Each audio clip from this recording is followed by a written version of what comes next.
a debater questões atinentes à reserva indígena Bananal em Brasília. O meu protesto.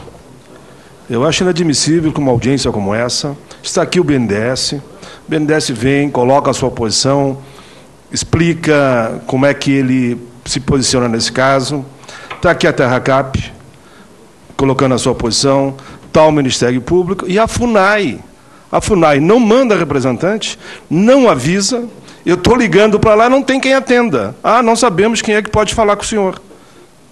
Aí a comunidade indígena tem que ficar preocupada mesmo. Eu quero deixar aqui registrados os protestos da Comissão de Direitos Humanos em relação à postura da FUNAI. Olha, é uma audiência que discute especificamente uma questão do povo indígena, com a abrangência que foi aqui colocada. E a FUNAI simplesmente não manda representante e nem no telefone há quem possa dizer, pelo menos justificar, olha, o ciclano que ia para aí morreu, caiu, sei lá o quê, tropeçou em alguma coisa e morreu, não foi. Nem isso. Então fica meus registros aqui, é lamentável. E por isso que a situação indígena no Brasil está como está. Defensor Público da União, 10 minutos com mais 5. Senador Paulo Paim, demais presentes. Inicialmente, eu gostaria aqui de destacar o porquê da Defensoria Pública da União estar participando desse debate. Na verdade, eu penso que quisera eu fosse desnecessária a participação da Defensoria Pública da União aqui, se houvesse um respeito a tudo o que está contido na nossa Constituição. O Ministério Público Federal, infelizmente, não vem cumprindo com sua função institucional de defesa dos índios. O artigo 129 é claro que cabe ao Ministério Público Federal a defesa dos interesses indígenas. E, neste caso, o Ministério Público Federal parece que atuou mais como um procurador do GDF ao assinar esse TAC, porque o interesse do TAC qual é? O de liberar as licitações para o setor noroeste. O Ministério Público Federal foi lá, transigiu com direitos que não cabe a ele transigir, abriu mão de direitos que são indisponíveis, que são direitos de culto, que estão garantidos em nossos direitos individuais, não só o culto ao Deus deles, como nossa religião, qualquer aqui tem que defender veemente a sua religião. Eles estão lá, não é um direito de posse que eu posso vir aqui e falar, não, por que vocês não mudam? Eu dou 74 milhões para vocês, vocês mudam para outra. Se fosse nós, que não temos essa visão de defesa intransigente de nossos direitos, nós aceitaríamos. Estaríamos lá praticando nosso culto em outro local, com muito dinheiro, que para nós, a nossa sociedade materialista, só interessa isso, dinheiro, mas para eles não. Aquele lugar é sagrado. Não existe aqui a possibilidade de mudança dos índios daquele local.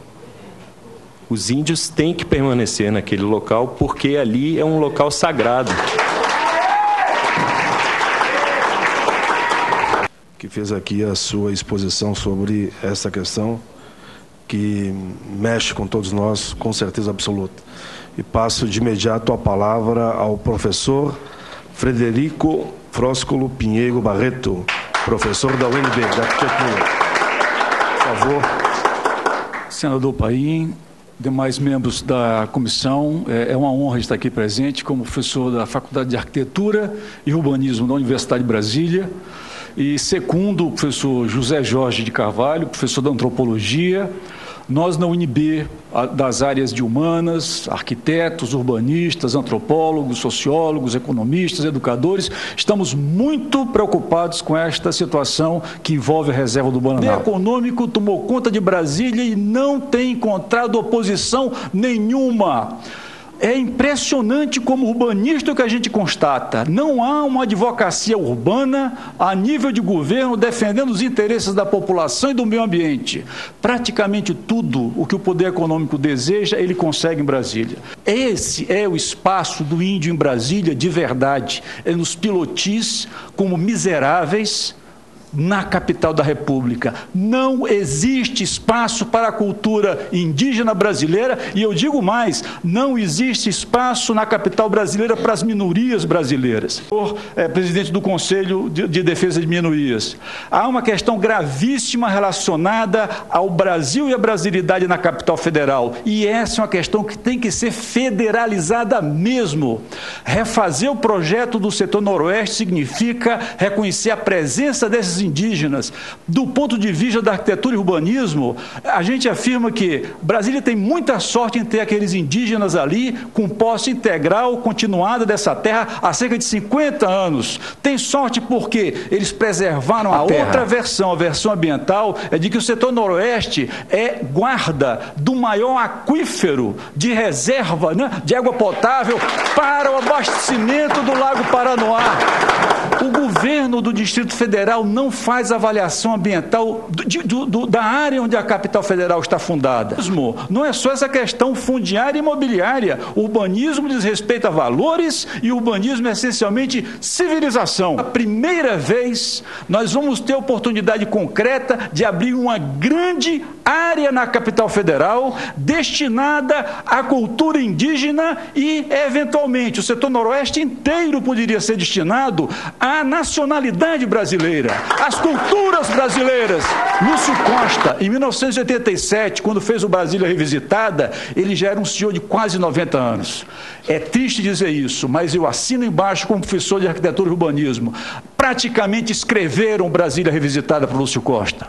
Praticamente ele foi obrigado a assinar aquele documento, porque não havia análise de impacto ambiental. O governo do Distrito Federal quer ocupar todas as áreas remanescentes de Brasília, eles querem ocupar tudo. A equipe do governo é uma equipe imobiliária. É impressionante, é de dar tristeza o que está acontecendo no governo do Distrito Federal. Eles vão fazer superquadras à beira do eixo monumental, como eles estão fazendo em torno do Lago Paranoá, como querem fazer numa área ocupada e protegida por indígenas. A palavra nesse momento à senadora Marina Silva, para que ela possa fazer as suas perguntas, que ela já havia anunciado, a todos os convidados. A pessoa que sugerisse a remoção da Catedral Católica do espaço em que está, seria considerado uma blasfêmia política, social, cultural e, de fato, seria algo... Nós temos 600 mil índios. Será que não há um espaço de acolhimento, como há para os católicos, como há para os evangélicos, como há para os espíritas, como há para tantas formas para as pessoas que praticam outras práticas espirituais, não é?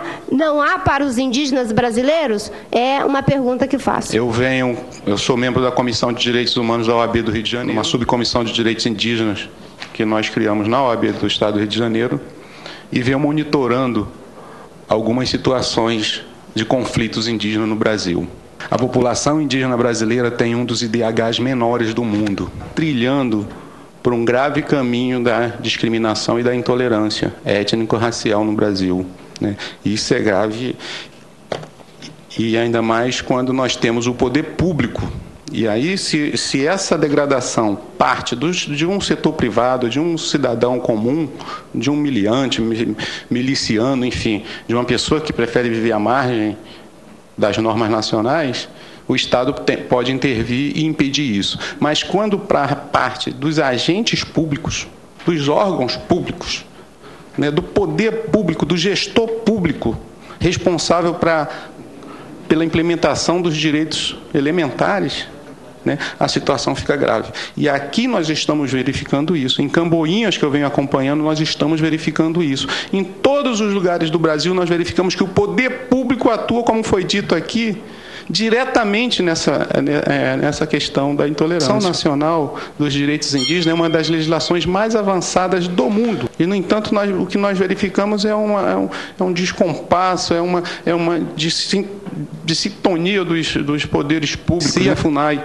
para que adote as medidas administrativas para a instalação de GT, Grupo de Trabalho para a questão do Bananal, imediatamente.